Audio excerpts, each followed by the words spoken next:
الحمد لله رب العالمين، والصلاة والسلام على سيدنا ومولانا محمد الأمين وعلى آله وصحبه أجمعين. اللهم لا علم لنا إلا ما علمتنا إنك أنت العليم الحكيم. اللهم علمنا ما ينفعنا وانفعنا بما علمتنا وزدنا علما، وأدخلنا برحمتك في عبادك الصالحين. قال الله تعالى في كلامه المجيد والفرقان الحكيم: واتقوا فتنة لا تصيبن الذين ظلموا منكم خاصة. صدق الله العظیم. سروران گرامی و حضار محترم، داشتیم بهره می بردیم و استفاده می نمودیم از یکی از درس‌های زیبای کلام الله مجید و توسط شیخ التفسیر حضرت مولانا بدری حفظه الله. کاش بیشتر ادامه میدادن، لطف نمودن و دستور دادن که لحظاتی بنده مزاحم باشم. انشاءالله در جمعه های آینده همه من و شما سعی خواهیم نمود از ابتدای این درس حاضر باشیم انشاءالله. در لحظاتی که باقی هست، مطلبی که آماده نمودم و امیدوارم که الله ذوالجلال توفیق ارائه اش را عنایت بفرماید، این هست که ما در این مدت محدودی از عمرمون در این کره خاکی، انسان‌ها غالباً در یک مسابقه هستند، در یک رقابتی هستند. برخی در راستای بهتر زندگی کردن، بیشتر از دنیا لذت ببرند، آسایش بیشتری داشته باشند، بهتر زندگی بنمایند و صرفاً تلاششون محدود به همین دنیای چند صباح است و یه رقابتی بسیار سخت و طاقت فرسا در کره خاکی حاکم هست. همه در حال دویدن و سبقت گرفتن از دیگران هستند. هر کس میخواد تصرفات بیشتری داشته باشه، املاک بیشتری داشته باشه، دارایی‌های بیشتری داشته باشه. در سطح کلان و بین المللی شرکت ها هست، حکومت ها هست، برنامه ریزی ها هست، اتاق های فکر و مشوره و برنامه ریزی هست. حتی در اصطلاحات سیاسی هم بعضی وقتا به یه میدان فوتبال تشبیه میدهند. میگن توپ در میدان فلان رقیب هست، امروز توپ در میدان ما هست. یه رقابت تنگاتنگی.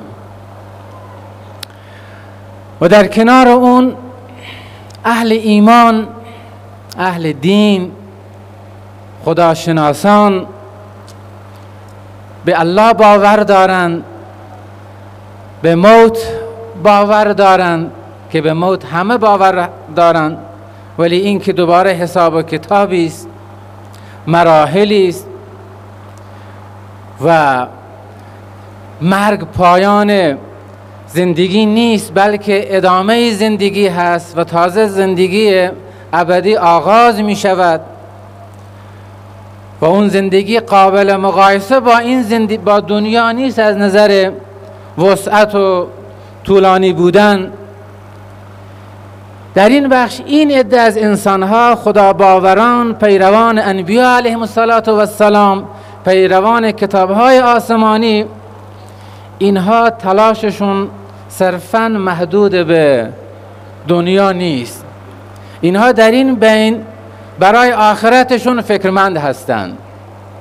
اینا یه بخشی از وقتشون رو، البته متفاوت هست، بعضی اکثر وقتشون رو، اغلب استعدادشون رو، تواناییشون رو صرف به دست آوردن رضای مولایشون میگردانند. برای اینکه در آخرت زندگی خوبی داشته باشند به این قسمت فکر میکنن و یه بخشی هم برای ضروریات زندگی میگذارن. اهل ایمان اینطوری، تفاوت در همینه.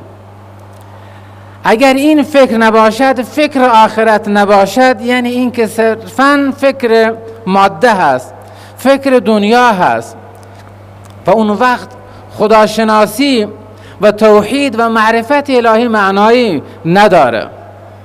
خداشناس موحد کسی است که برای رضای مولا فکرمند هست و صرفاً برای دنیا فکر نمیکنه، برای آخرتش و عقبایش فکر میکنه. در این فکر و اندیشه انسان‌های مؤمن به هر حال در زندگی در شرایط خاصی قرار میگیرند. این دنیا از بدو پیدایشش تا اینکه تمام می شود تنش‌های درون هست، تحولاتی هست، تغییراتی هست، بعضاً احیاناً به نفع اهل ایمان و احیاناً به ضرر اهل ایمان. اینه که در این نشیب و فراز زندگی، در این گیرودار زندگی، اهل ایمان متوجه وظیفهشون هستند، متوجه رسالتشون هستند. با توجه به شرایط زمان، با توجه به شرایط زندگی، سعی بر این دارند که در برابر نشیبها، در برابر سختیها، در برابر آزمونها، در برابر فتنهها ایمانشون رو نگه دارند. سرمایه اصلیشون رو، سرمایه‌ای که سرمایه دنیا و آخرتشون هست که ایمان باشه، سرمایه‌ای که همراهشون هست در دنیا، در برزخ، در عالم آخرت، و سرمایه‌ای که عزتشون هست اون سرمایه رو نگه دارن، حفاظت بنماین. و اینجاست که فکرمند میشوند. سروران گرامی، ما در شرایط فعلی بشریت کلن، اهل ایمان، اهل دین در یه شرایط خاصی هستند. محدثین در کتاب‌های حدیث حضرات اساتید حضور دارند، یه بخشی به عنوان کتاب الفتن دارند، تحت عنوان الفتن. اغلب کتاب‌های حدیث این بخش رو آورده اند. کتاب الفتن به فتنه‌های اشاره داره، پیشبینی‌های منقول از رسول خدا صلی الله علیه و سلم که امت رو راهنمایی نموده و هشدار داده است که شما در زندگیتون این شرایطی میاد، با فتنه‌های دچار میشوید که در اون فتنه‌ها کسی که بر دینش استقامت داشته باشد، خواسته باشه به دینش عمل بنماید، مانند اون کسی است که اخگر رو، آتش رو در دست گرفته است. تحقیق این فتنه ها، بررسی این فتنه ها خیلی شگفت انگیز هست، خیلی جالب هست برای ما. در این قسمت کمتر بحث شده است، ولی لازم هست که ما چون مصداق این روایات هستیم، چون اون مرحله‌ای که پیامبر اشاره نموده اند امروز در دنیا حاکم هست، لازم هست که این احادیث مرور بشود، مذاکره بشود، تا ما برای نجات خودمون فکرمند باشیم. رسول خدا صلی الله علیه وسلم یکی از دعاهایش این بود، اونقدر این بخش از زندگی مهم هست و بررسی این شرایط اونقدر مهم هست که یکی از دعاهای مشهور رسول خداست، اللهم انا نعوذ بک من الفتن ما ظهر منها و ما بطن. راوی می فرماید یه روزی رسول خدا صلی الله علیه وسلم پریشان به نظر آمد و فرمود تعوذوا من الفتن، تعوذوا من الفتن. عرض کردیم چطور؟ فرمود بگید نعوذ بالله من الفتن ما ظهر منها و ما بطن. پناه به الله ذوالجلال از فتنه ها که اون فتنه هایی که ظاهرند و اون فتنه هایی که پنهانند. در روایات مختلفی بخشی از دعا هست اعوذ بالله من فتنة المحیا، من فتنة الممات، من فتنة الفقر، من فتنة الغنا. حتی در جای فرمود توفنی اذا اردت بقوم فتنة، در دعاها هست اذا اردت بقوم فتنة فتوفنی غیر مفتون. هرگاه بنا هست فتنه متوجه قومی بشود، بار الها قبل از نزول اون فتنه مرا وفات بگردان. این چه فتنه است که انبیاء علیهم السلام، رسول خدا، یارانش، اولیاء امت، صالحین امت دعا میکنند بار الها مرگ ما را قبل از اون فتنه بگردان. این فتنه چیست؟ ربنا لا تجعلنا فتنة للقوم الظالمین. راهنمایی قرآن هست ما را فتنه قوم ستمگر نگردان. فتنه قوم ستمگر یعنی چه؟ برخی گفتن همین که تحت ظلم و ستم قرار بگیریم این فتنه هست. این فتنه سختی است، امتحان سختی است تحمل ظلم و ستم. لا تجعلنا فتنة للقوم الظالمین. و یه تفسیر دیگه هم نمودن، مولانا شیخ التفسیر حضور دارند، فرمودن ما را فتنه ظالمین نگردان، منظور اینه که ظالمین رو بر ما مسلط نگردان که پیروز بشوند و ما شکست بخوریم و ما ذلیل بشویم و ما حقیر بشویم، بعد اونا به سبب این شکست ما و حقارت ما دچار غرور و تکبر بشوند و تصور بکنند که ما بر حق هستیم و اینها بر باطلند. لا تجعلنا فتنة للقوم الظالمین. ما را فتنه برای امتحانی برای ستمکران نگردان که در پی شکست ما و نابودی ما به ظلمشون ادامه بدهند، به ستمشون ادامه بدهند، در بطلانشون فرو بروند و ما سبب فتنه اونها بشویم. لا تجعلنا فتنة للقوم الظالمین. این فتنه ها چیست؟ یه مروری بررسی داریم. اصل فتنه چیست سروران گرامی؟ علامه محمد تقی عثمانی حفظه الله در تحت همین کتاب الفتن که در مسلم احادیث رو اونجا جمع آوری نموده است، بخاری و مسلم دو کتاب صحیح، نوشته فتنه از فتن به معنای طلا را در آتش انداختن، طلا رو در آتش انداختن، ذوب کردن تا ناخالصیش برطرف بشود و بخش خالصش بمونه. فتنه اینه. اصلا میفرماد فتنه یعنی در آتش انداختن.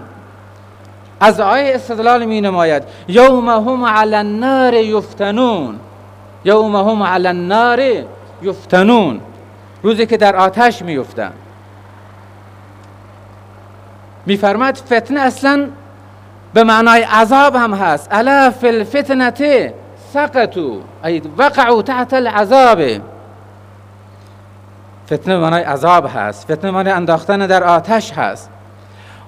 و فتناک فتونا، میفرماد نهایت اینه. فتنه یعنی آزمایش. تعریف مشهور فتنه یعنی ابتلا، آزمودن. و این آزمایش و انواع مختلف داره. انما اموالکم و اولادکم فتنه. مال و دارایی فتنه هست، ابتلایی است. فرزند فتنه هست، آزمونی است. فتنه هم در خیر است و هم در شر. حتی برخی نوشتن فتنه شر آسانتر هست، روشنه. فتنه امتحان خیر سختتر هست. یک کسی با فقر آزمایش می شود، یک کسی با ثروتش آزمایش می شود، یک کسی با نداشتن فرزند آزمایش می شود، عقیم هست، یا فرزندانش رو از دست می دهد، و یکی با داشتن فرزند آزمایش می شود. اونه که با داشتن فرزند آزمایش می شود، آزمونش نوشتن سخت‌تر هست. چرا که جاذبه هست اونجا، فریب هست اونجا، غرور هست، تکبر هست. ولی تو فقر و تو ناداری شکستگی هست، امکان رجوع الی الله بیشتر هست. و آیه قرآن است: و نبلوکم بالخیر و شر فتنة، نبلوکم بالخیر و شر فتنة. علامه میفرماد پس ما در آزمونی هستیم، چه بخواهیم چه نخواهیم، در این امتحان سختی هستیم، در این آزمونی هستیم. داشته باشیم هم آزمون هست، نداشته باشیم هم آزمون هست. این فتنه سخت هست سروران گرامی. علما فرمودند که این تعریف از فتنه به معنای آزمایش با توجه به نتایج فتنه هست که منجر به یک امتحان است، در واقع منجر به یک آزمون هست. در واقع خود فتنه یعنی اون شرایطی که انسان مضطرب می شود، شرایط خاصی که موجب اضطراب و پریشانی هست، تصمیم گیری دشوار می شود، اونقدر افق تاریک هست، اونقدر شرایط نامساعد هست که انسانها قدرت تصمیم گیری ندارند. حق رو از باطل نمیشه شناخت، خیر رو از شر نمیشه تمیز داد، دوست رو از دشمن نمیشه شناخت. حتی در همین کتاب الفتن احادیث میاد که قاتل نمیدونه چرا میکشد، لا یعلم القاتل لما قتل ولا یعلم المقتول على ما قتل. قاتل نمیدونه چرا میکشد، مقتول نمیدونه بر چه چیزی کشته شده است. معیارها عوض می شود، ارزشها عوض می شود، مجرم آزاد می شود، متهم و بیگناه متهم می شود، به گروگان گرفته می شود، صادق میشه کاذب، کاذب می شود صادق. اینقدر شرایط سخت می شود.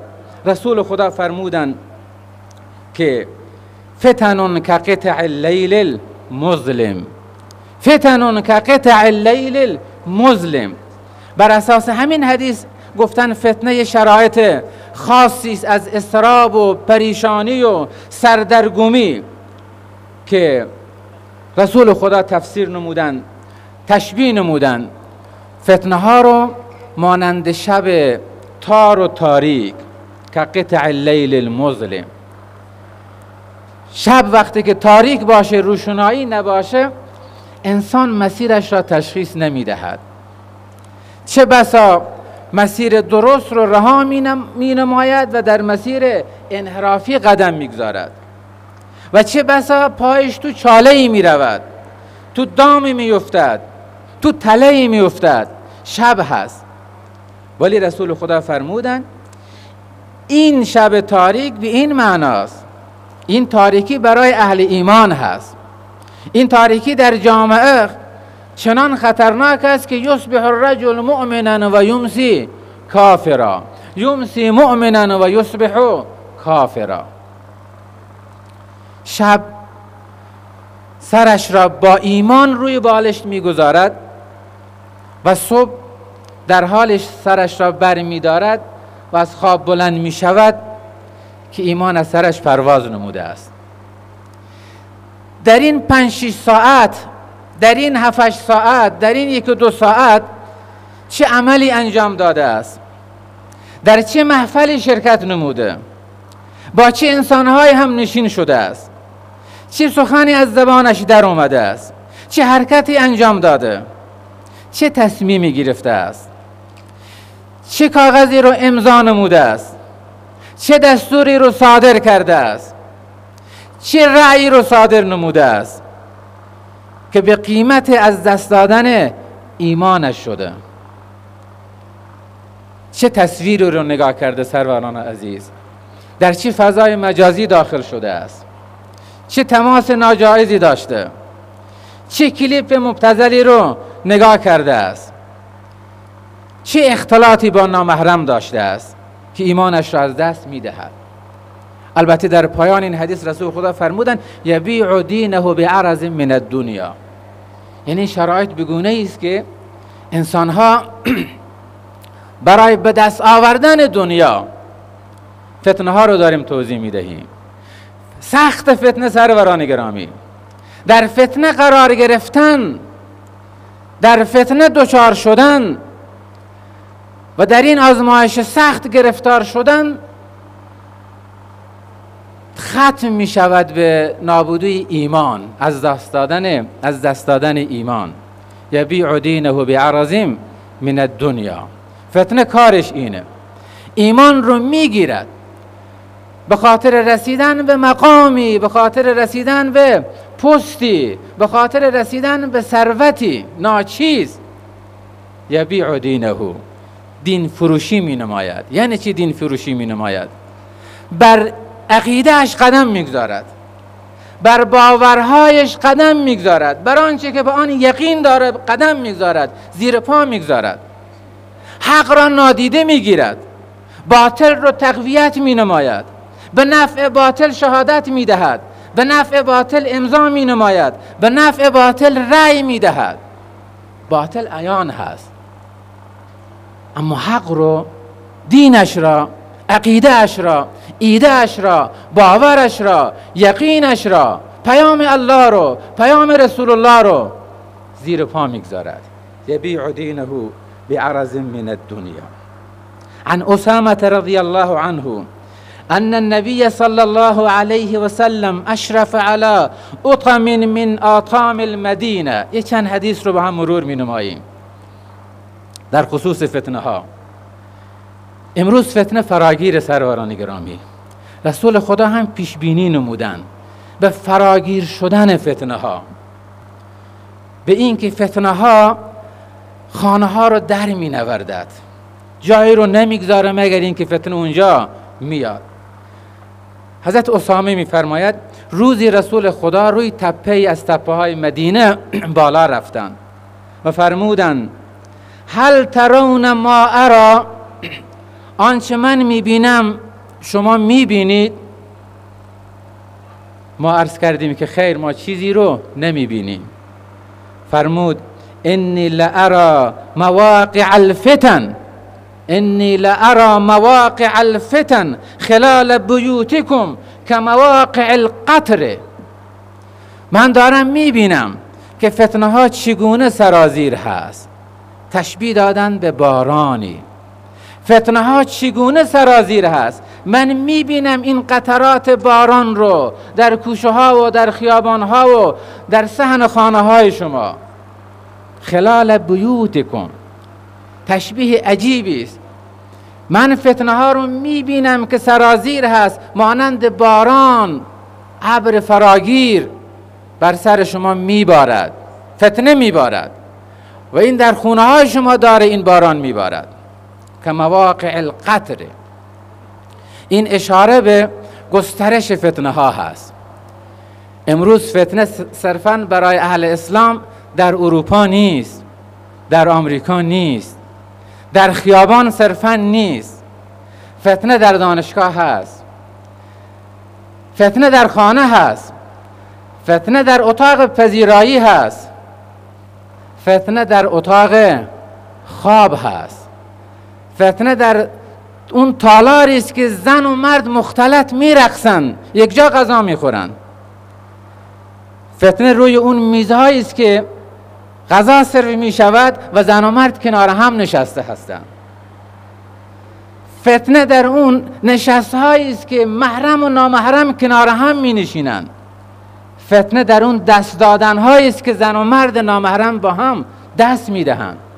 مگر رسول خدا نفرمودن که هیچ زن و مردی یک جا نمی شوند مگر اینکه سومی شیطان هست، شیطان اونجا میاد. فتنه اونجا سروران گرامی. فتنه در تعلیم‌های مختلط هست. آموزش‌هایی است که دختر و پسر کنار هم می‌نشینند در دانشگاه‌ها. فتنه در گوشی‌هایی است که دست جگرگوشه‌های من و شما هست، دست فرزندان من و شما هست، دست پسران، دست دخترانی که هنوز راهنمایی میخونن، هنوز ابتدایی میخونن. فتنه توی اتاق خوابها و زیر لحافها و پتوها هست. انی لارا، فرمود لارا مواقع الفتن خلال بیوتکم، فتنه ها رو من میبینم در خانه های شما چگونه نفوذ می نماید که مواقع القطر. فتنه در اینترنت هست، فتنه در تلویزیون هست، فتنه در سینما هست، فتنه در سریال ها هست، در فیلم ها هست که بد آموزی دارن. تو این شرایط سخت هجوم فتنه ها چه کار بکنیم سروران گرامی؟ باز هم این حدیث رو با هم مرور می نماییم. این حدیث هم راویش حضرت حذیفه هست، صاحب سر، اونه که رازدار رسول خدا صلی الله علیه و سلم هست. در مسلم روایتش اومده، فرموده است رسول خدا تعرض الفتن علی القلوب کالحصیر عودا عودا یا عودا عودا، هر دو روایت صحیح است. فتنه ها بر قلب ها نفوذ می نماید، اثر می گذارد. تشبیه دادن مانند انسانی که بر روی حصیری می خوابد. حصیر رو دیدید؟ خب عرب ها بیشتر فرششون حصیر بود، سقفشون حصیر بود، بالشتشون حصیر بود، از حصیر استفاده می کردن. فرمود اثر فتنه ها بر قلب ها مانند اثر اون انسانی است که روی حصیر می خوابد و این چوب های حصیر بعد که بلند می شود بر بدنش اثر می گذارد. حصیر یه چوب دو چوب نداره، حصیر بافتش همش چوب هست، یعنی فتنه زیاده و اثرش اینطوریه. شاید ابتدا متوجه نشوید، اثرش کم باشه، ولی به مرور این اثر زیاد می شود. فأی قلب اشرب بها، هر قلبی که از فتنه استقبال بنماید سروران گرامی، قلبهایی که به استقبال فتنه می روند، با فتنه ها در می آمیزن، فتنه ها رو می پذیرن، فتنه ها رو قبول می کنن، در فتنه ها داخل می شوند، اجتناب نمی کنن، سهیمن شریکن در نشر فتنه، در ایجاد فتنه، در گسترش فتنه شرکت دارن. نکتت فیها نکتة سودا، هر قلبی که با فتنه در بیامیزد اول یه نکته سیاه در او ایجاد می شود، این نکته هی افزایش می یابد، هی این نکته بیشتر می شود تا کل قلب سیاه می شود. و ای قلب انکرها نکتت فیه نکتة بیضا، و هر قلبی که در برابر فتنه بیستد، از فتنه اجتناب بنماید، پرهیز بنماید، فاصله بگیرد، نزدیک نشود، همین فاصله گرفتنش باعث می شود که قلبش روشن بشود و به هر میزانی که در برابر فتنه استقامت می نماید روشنایی و صفایی قلبش بیشتر می شود، قلبش قویتر می شود، استقامتش بیشتر می شود. فرمود حتی تسیر علی قلبین، در نتیجه در برابر تهاجم فتنه ها جامعه بشری، به خصوص جامعه اهل ایمان دو گروه می شوند، دو قسمند. ببینید در برابر تهاجم فتنه این موضع ما رو در برابر فتنه ها نشون میده چه موضعی داشته باشیم و نتیجه چی می شود. از دو حال خالی نیست، دو نوع قلب هست، دو نوع انسان هست. یکی علی ابیض مثل الصفا، یکی همون قلب‌های سفید و روشن هست مانند سنگ سفید. دیدید سنگ‌های مرمر سفید رو خیلی درخشانن، گرد و غبار رویشون بیاد نمیچسبه بهش، فرو میریزه، با یه پف صاف میشود. اگر آب روش گرفته بشود از دور میدرخشد. قلب مرمری، قلب سفید، فتنه اونجا هیچ چسبندگی نداره. یه قلب اینطوری است، فلا تضره الفتنه ما دامت السماوات والارض. این فرد هرچند عمرش طولانی باشه فتنه بهش ضرری نمیرسانه. این فرد قلبش له نمی شود، سیاه نمی شود. ولی اون دیگری سروران عزیز، والآخر اسود مربادا کالکوز مجخیا لا یعرف معروفا ولا ینکر منکرا الا ما اشرب من هواه. قلب دوم در برابر فتنه قلبی است اسفنجی، تشبیه خیلی زیبایی است. قلبی اسفنجی، اسفنج آب رو در خود جذب میکنه، سیاه میشود. اگر ظرف آلوده باش شسته بشود آلودگی ها رو در خودش نگه میدارد. فرمود اون قلبی که از فتنه ها استقبال می نماید، در فتنه داخل هست، در فتنه گرفتار هست،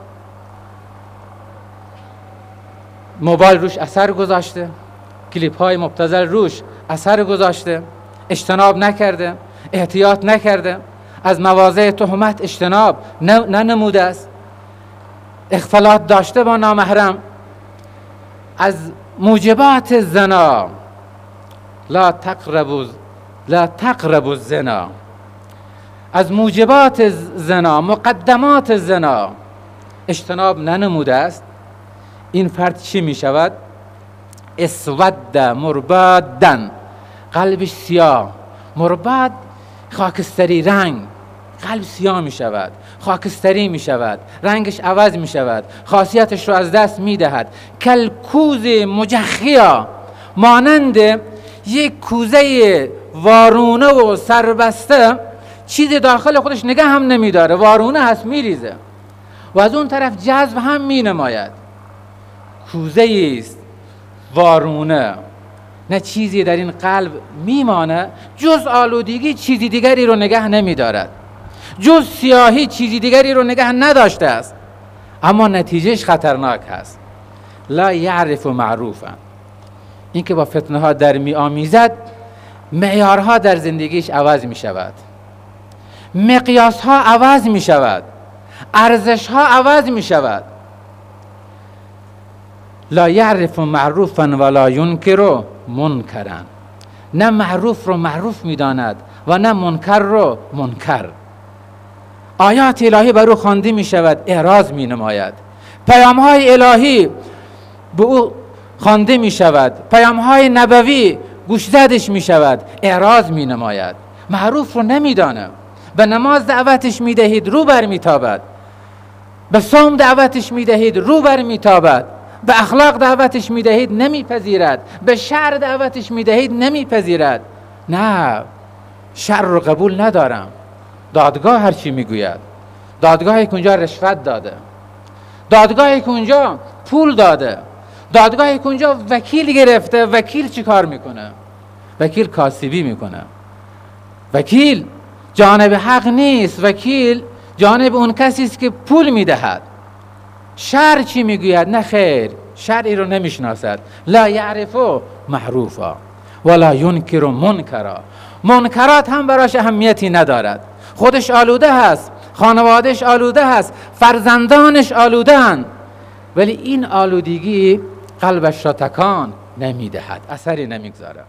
الا ما اشرب من هواه، تنها چیزی که برایش میفهمه، تنها چیزی که برایش مفهوم هست همون چیزی است که خواهشات نفسش میگه.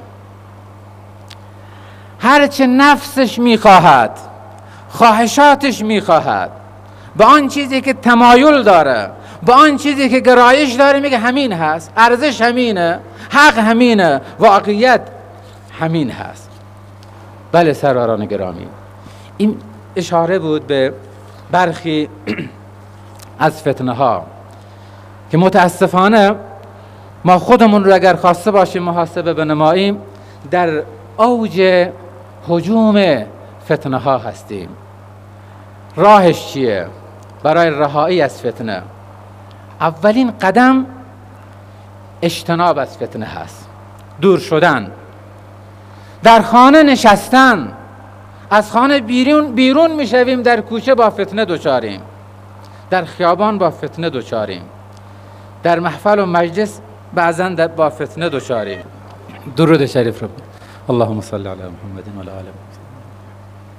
آخرین مطلب راه اجتناب از فتنه، رهایی از فتنه، در امان بودن از فتنه چیست؟ نخست اینه که از فتنه اجتناب بنماییم. جایی که امکان فتنه هست، مواضع فتنه هست، از اونجا فاصله گرفتن. رسول خدا فرمودن ستکون فتن القاعد فیها خیر من القائم.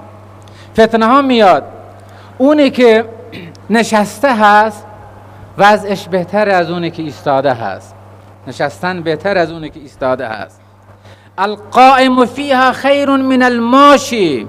اونی که ایستاده هست بهتر وضعش از اونی که در حال حرکت هست، به طرف فتنه حرکت می نماید.